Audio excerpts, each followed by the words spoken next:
दोस्तों, आखिर भारत ने इतिहास रच ही दिया। इसरो के चंद्रयान ने कर ली है सफल लैंडिंग। बन गया भारत चांद पर सॉफ्ट लैंड करने वाला चौथा और साउथ पोल पर लैंड करने वाला पहला देश। दोस्तों, इस दिन का इंतजार हम पूरे भारतवासियों को था। हमारे वैज्ञानिकों की सालों की मेहनत का फल आज हमें मिल ही गया। आज हर भारतवासी के लिए ये गर्व का दिन है।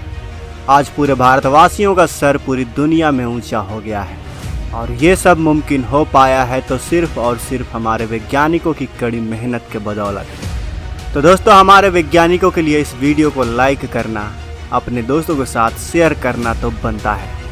साथ ही कमेंट बॉक्स में लव यू इसरो जरूर लिखें ताकि पूरी दुनिया को पता चल सके कि हम अपने इसरो को कितना प्यार करते हैं। हमें उम्मीद है कि आप ये छोटा सा काम जरूर करेंगे, क्योंकि आज कंजूसी दिखाने का वक्त नहीं है दोस्तों, आज गर्व और खुशियाँ दिखाने का वक्त है। खैर, आइए मेन विषय पर आते हैं। दोस्तों, 14 जुलाई 2023 को चंद्रयान 3 ने बेंगलुरु स्थित श्रीहरिकोटा स्पेस स्टेशन से उड़ान भरी थी। इस मिशन का मकसद चांद की सतह पर सुरक्षित लैंड करना और वहां रिसर्च करना था। आपको बता दें कि भारत ने 2019 में चंद्रयान 2 मिशन को लॉन्च किया था, लेकिन यह मिशन सफल नहीं हो पाया था। ऐसे में वैज्ञानिकों ने चंद्रयान 3 मिशन में डिजाइन से लेकर असेंबली तक का बदलाव किया ताकि मिशन सफल रहे, और ऐसा हुआ भी। चंद्रयान 3 अपने मकसद को पूरा करने में खरा उतर गया है। आपको बता दें कि लैंडिंग से पहले चंद्रयान 3 मिशन पर पूरी देश की निगाहें तो टिकी हुई ही थी, साथ ही साथ दुनिया भी इस मिशन पर नजरें गड़ाए बैठी थी।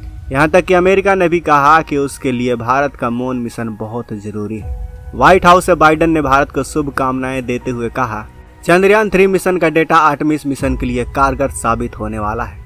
आर्टेमिस मिशन के जरिए अमेरिका एक बार फिर से एस्ट्रोनॉट को चांद के उसी जगह पर भेजने वाला है जहां पर हमारे चंद्रयान 3 ने सॉफ्ट लैंडिंग को अंजाम दिया है, यानी कि चांद के दक्षिणी ध्रुव पर। आपको बता दें कि हमारे महान वैज्ञानिकों ने मिशन की शुरुआत जनवरी 2020 में ही कर दी थी। वैज्ञानिकों और इंजीनियरों की टीम ने स्पेसक्राफ्ट के डिजाइन और असेंबली पर काफ़ी मेहनत से काम किया है। पिछले मिशन की गड़बड़ियों से सबक लेते हुए चंद्रयान 3 और लैंडर के लेग्स में कई बड़े बदलाव किए गए। चंद्रयान 3 पर बदलाव करने के बाद हमारे वैज्ञानिकों को पूरा यकीन हो गया था कि वो इस बार कामयाब हो ही जाएंगे और ये भारत के लिए इतिहास के पन्नों में सुनहरे अक्षरों से दर्ज करके दिखाएगा। और हुआ भी ऐसा ही। ठीक अभी अभी की बात है कि हमारे चंद्रयान ने चंद्रमा की सतह पर सॉफ्ट लैंडिंग में कामयाबी हासिल कर ली है। इसी के साथ दक्षिणी ध्रुव पर सफलतापूर्वक लैंड करने वाला भारत दुनिया का पहला देश बन चुका है। दुनिया का पहला देश है ना दोस्तों, ये हमारे लिए गर्व की बात। अब कुछ ही मिनटों के बाद इसमें से प्रज्ञान रोवर निकलने वाला है, यानी 15 मिनट बाद से विक्रम लैंडर और प्रज्ञान रोवर साउथ पोल पर रिसर्च करना शुरू कर देंगे। सबसे पहले विक्रम लैंडर खुलेगा और प्रज्ञान रोवर के लिए रैंप बनाएगा। 6 पहिए वाले प्रज्ञान पर भारत का तिरंगा और इसरो का लोगो छपा हुआ है। उतरते समय रोवर की रफ्तार 1 सेंटीमीटर प्रति सेकंड की होगी। सबसे पहले प्रज्ञान अपने नेविगेशन कैमरा के जरिए आसपास का माहौल और आसपास के एनवायरनमेंट को भांपना शुरू कर देगा। चहलकदमी करते हुए प्रज्ञान रोवर चांद की सतह पर तिरंगे और इसरो के लोगों की छाप छोड़ता चलेगा।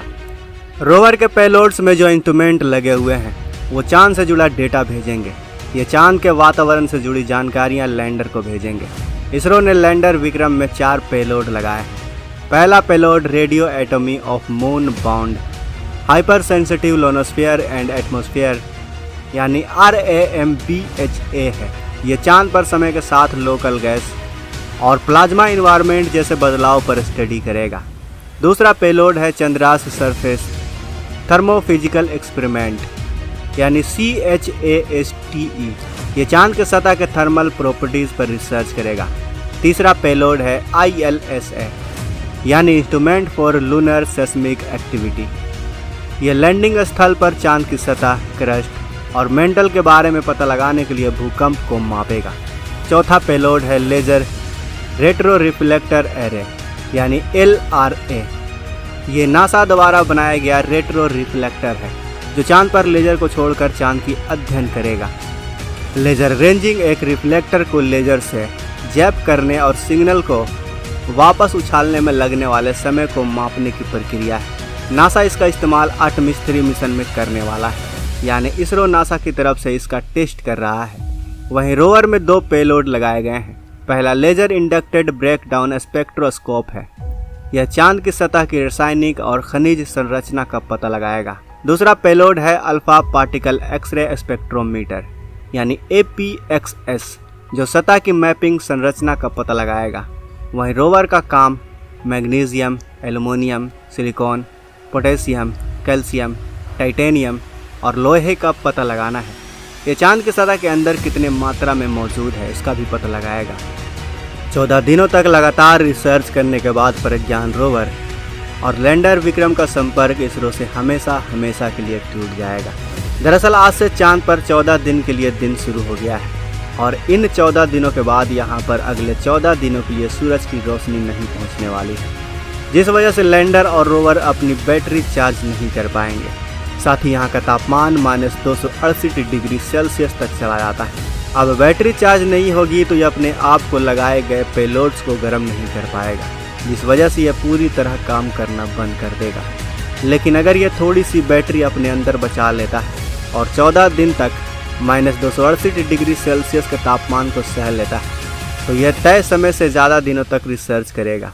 लेकिन इसरो ने रिसर्च करने के लिए साउथ पोल को ही क्यों चुना है, इसका जवाब भी हम आपको दे ही देते हैं दोस्तों।